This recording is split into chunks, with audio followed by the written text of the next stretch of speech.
माननीय मुख्यमंत्री जी केंद्र में रेल मंत्री थे, तो उस समय 2003 और 4 में टक्कर निरोधी यंत्र यानी कि सुरक्षा कवच किशनगंज जिला से शुरुआत की थी एक पायलट प्रोजेक्ट के रूप में, और उसके बाद रेल मंत्री रहे नहीं 2004 के बाद। यदि 2 दशक बीत गया, इस पर कोई कार्रवाई आगे नहीं हुई। यदि वो टक्कर निरोधी यंत्र लगाया जाता, इतनी बड़ी हादसा नहीं होती। और पश्चिम बंगाल में गैसल में रेल दुर्घटना हुई थी, और उस समय हमारे नेता माननीय मुख्यमंत्री जी ने इस्तीफा दिए थे अपने पद से।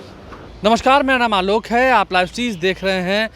रेल हादसे में 300 लोगों की मौत हुई। आपने देखा रेल हादसे को लेकर कितना संग्राम छिड़ गया, सियासी संग्राम छिड़ गया। बिहार के मुख्यमंत्री नीतीश कुमार ने भी इसकी जमकर निंदा की। वहीं नीतीश कुमार जब रेल मंत्री थे, आज बिहार सरकार के मंत्री लेसी सिंह ने बताया कि जब नीतीश कुमार रेल मंत्री थे तो उन्होंने कितना काम किया था, और अगर वो काम हुआ रहता तो आज ये रेल हादसा इतना बड़ा नहीं होता, 300 लोगों की मौतें नहीं होती।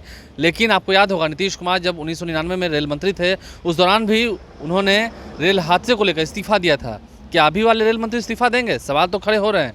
मंत्री लेसी सिंह ने नीतीश कुमार के इस्तीफे से लेकर उनकी सारी बातें बताई हैं, क्या कुछ उन्होंने काम किया था, क्यों ये रेल हादसा हुआ, आखिर सरकार ने कहाँ लापरवाही की, ज़रा सुनिए। रेल हादसे को लेकर अब तो रेल बजट भी अलग हो गया है, तो ये छवि अलग है। देखिए, जिस तरह से ये रेल हादसा बहुत बड़ा हादसा हुआ है और इतने लोगों की जान गई है, तो सभी लोग दुखी हैं। लेकिन जो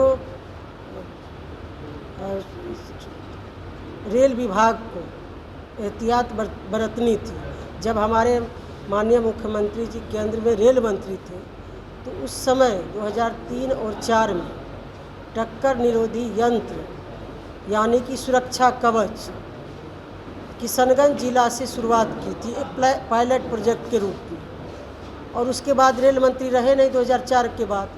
यदि 2 दशक बीत गया, इस पर कोई कार्रवाई आगे नहीं हुई। यदि वो टक्कर निरोधी यंत्र लगाया जाता, इतनी बड़ी हादसा नहीं होती। इसलिए रेलवे मंत्रालय को ये इन सब बातों पर ध्यान देना चाहिए था, जो नहीं दिया गया।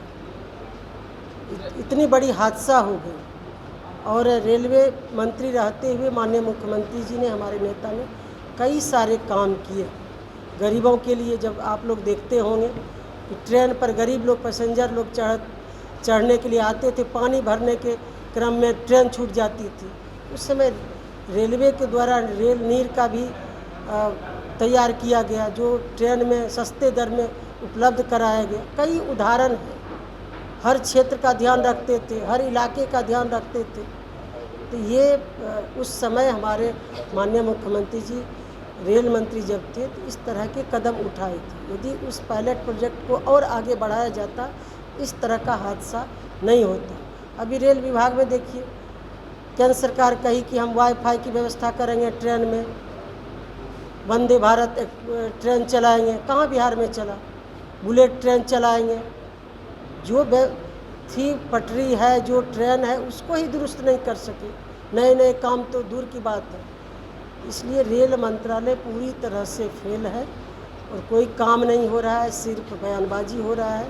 इतनी बड़ी हादसा हो गई, और रेल सुरक्षा के, ट्रेन की सुरक्षा के लिए कोई इंतजाम नहीं किया गया।